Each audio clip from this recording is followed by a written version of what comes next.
কোনটি মৌলিক সংখ্যা এবং কোনটি মৌলিক সংখ্যা নয় এই টাইপের প্রায় সময়ই অনেক পরীক্ষাতেই কোশ্চেন আসে। যদি কোশ্চেনগুলোতে যে অপশনগুলো দেওয়া থাকবে সেগুলো যদি আপনার 1 থেকে 100-র মধ্যে থাকে তাহলে খুবই সুন্দর ট্রিক্স অ্যাপ্লাই করে আপনি খুবই সহজেই অ্যান্সার করে দিতে পারবেন। যেমন এখানে একটা কোশ্চেন আছে যে নিচের কোনটি মৌলিক সংখ্যা, এখানে অপশনগুলো 77, তারপরে 85, তারপরে 87, তারপরে 89। তো আপনি এই কোশ্চেনটার অ্যান্সার একেবারে মুহূর্তের মধ্যেই করতে পারবেন। এটার জন্য আপনার একটা শর্ত জানতে হবে। অ্যাকচুয়ালি আপনাকে 3টা শর্ত জানতে হবে যে মৌলিক সংখ্যা না হওয়ার শর্ত। প্রথমত 1 থেকে 100-র মধ্যে আপনারা মনে রাখবেন 49, 77 এবং 91 এই সংখ্যাগুলো হচ্ছে মৌলিক না। এই সংখ্যাগুলো মৌলিক না। কেন মৌলিক না? এরা হচ্ছে 7 দ্বারা বিভাজ্য। প্রথম জিনিস এটা মনে রাখবেন, এরা মৌলিক নয়।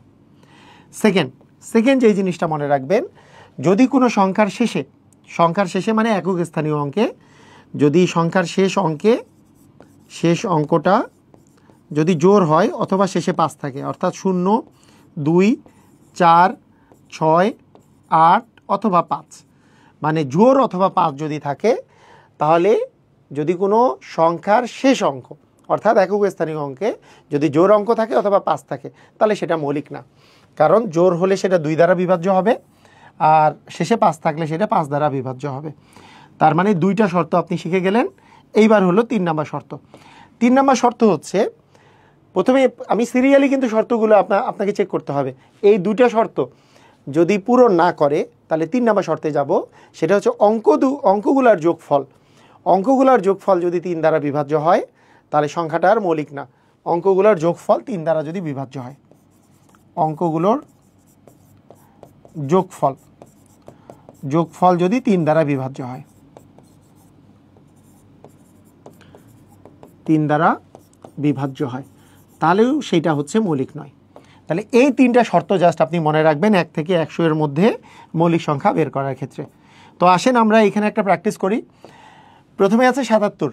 তো আমাদের প্রথম শর্তের মধ্যেই এটা পড়ে গেছে 49, 77, 91 মৌলিক না, তার মানে এটা মৌলিক নয়।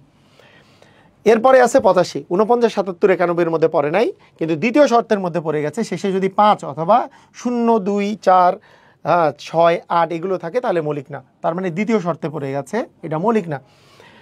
3 নম্বরে দেওয়া আছে 87, তাহলে 49, 77, 91 এটার মধ্যে পড়ে নাই, আবার শেষে জোড়ও নাই, আবার 5ও নাই, তার মানে প্রথম 2টার মধ্যে পড়ে নাই। কিন্তু 3 নম্বরের মধ্যে পড়ে গেছে যে অঙ্কগুলোর যোগফল, দেখা যাক যে 8 এবং 7 যোগ করলে হচ্ছে 15, 15 তো 3 দিয়ে ভাগ যায়, 3 5 15, তার মানে এইটা আসলে 3 দ্বারা বিভাজ্য, তাই এটা মৌলিক না। আমাদের আর বাকি থাকলো কি? বাকি থাকলো হচ্ছে 89।